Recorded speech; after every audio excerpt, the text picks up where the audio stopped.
warahmatullahi wabarakatuh. Om Swastiastu, Namo Buddhaya, Salam Kebajikan.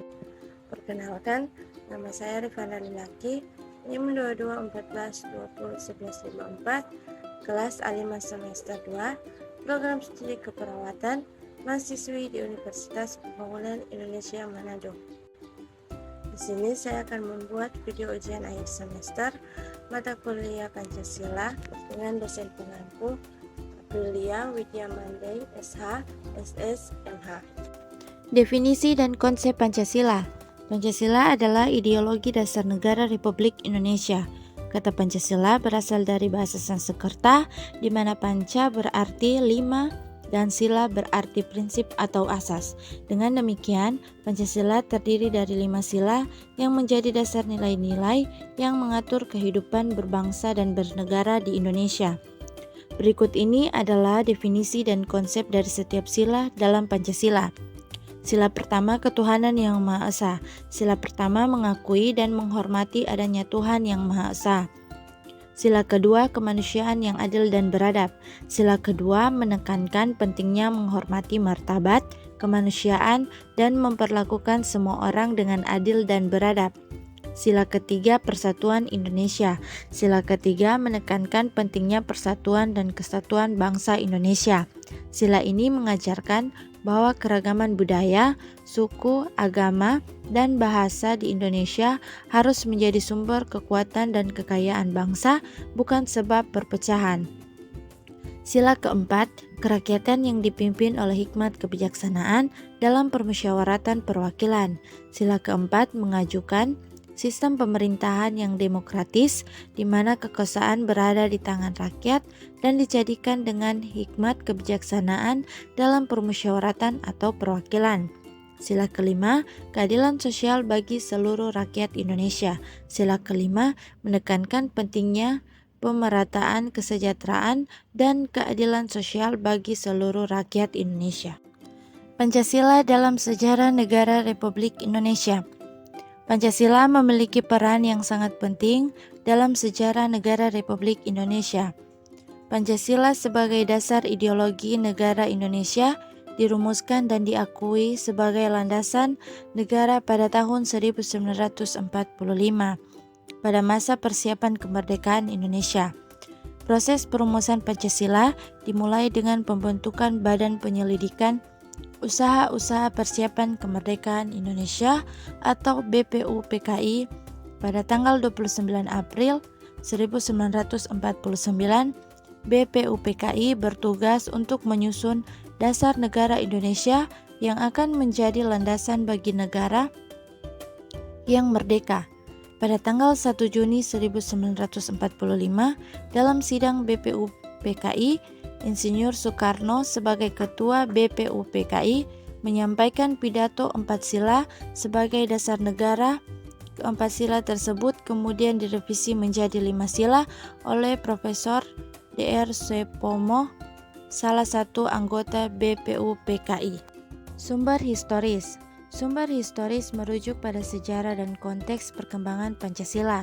Pancasila memiliki akar sejarah yang melibatkan perumusan dan penetapan oleh para pendiri bangsa Indonesia.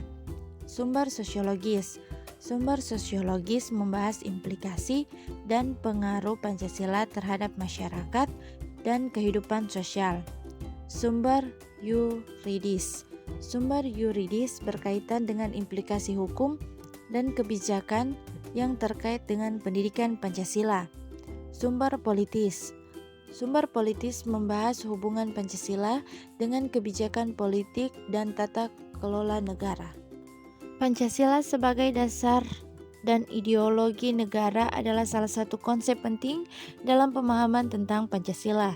Sebagai dasar negara, Pancasila menjadi landasan yang mengatur sistem ketatanegaraan, pembentukan kebijakan publik, dan menjaga persatuan serta kesatuan bangsa Indonesia. Sebagai ideologi negara, Pancasila mengandung visi, nilai, dan prinsip-prinsip yang menjadi paduan bagi kehidupan bermasyarakat, berbangsa, dan bernegara. Pancasila sebagai sistem filsafat. Pancasila dapat dilihat sebagai sistem filsafat karena mengandung pandangan hidup dan pemikiran epistelofis tentang hakikat manusia, kehidupan, dan alam semesta. Pancasila sebagai etika.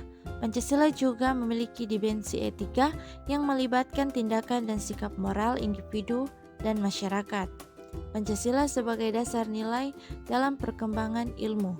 Pancasila juga menjadi dasar nilai dalam perkembangan ilmu pengetahuan dan teknologi di Indonesia. Beberapa poin penting dalam pembahasan latar belakang masa reformasi di Indonesia. 1. Kondisi politik Orde Baru. 2. Krisis ekonomi. 3. Gerakan mahasiswa. 4. Peningkatan kesadaran politik dan informasi. 5. Peran pemimpin oposisi.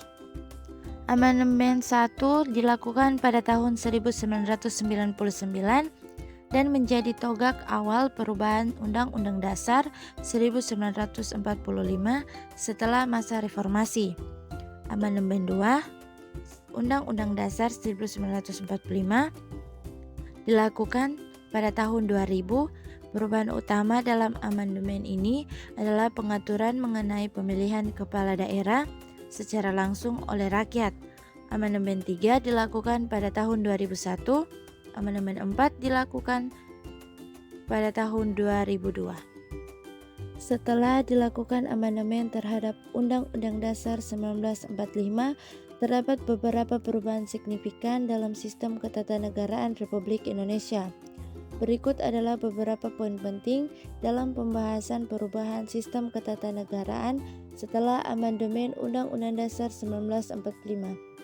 Pemilihan presiden dan wakil presiden, pemilihan kepala daerah, pembentukan Dewan Perwakilan Daerah atau DPD, peran dan kekuasaan DPR, otonomi daerah.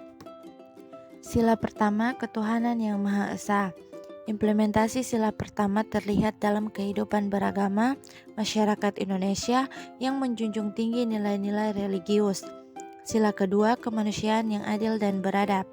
Implementasi sila kedua terlihat dalam upaya menciptakan masyarakat yang adil, berkeadaban, dan menghargai hak asasi manusia. Sila ketiga, persatuan Indonesia.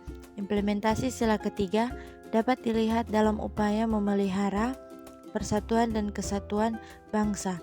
Sila keempat, kerakyatan yang dipimpin oleh hikmat kebijaksanaan dalam permusyawaratan perwakilan. Implementasi sila keempat terlihat dalam sistem demokrasi yang memberikan kekuasaan kepada rakyat melalui pemilihan umum dan partisipasi politik. Sila kelima, keadilan sosial bagi seluruh rakyat Indonesia. Implementasi sila kelima tercermin dalam upaya menciptakan keadilan sosial bagi seluruh rakyat Indonesia.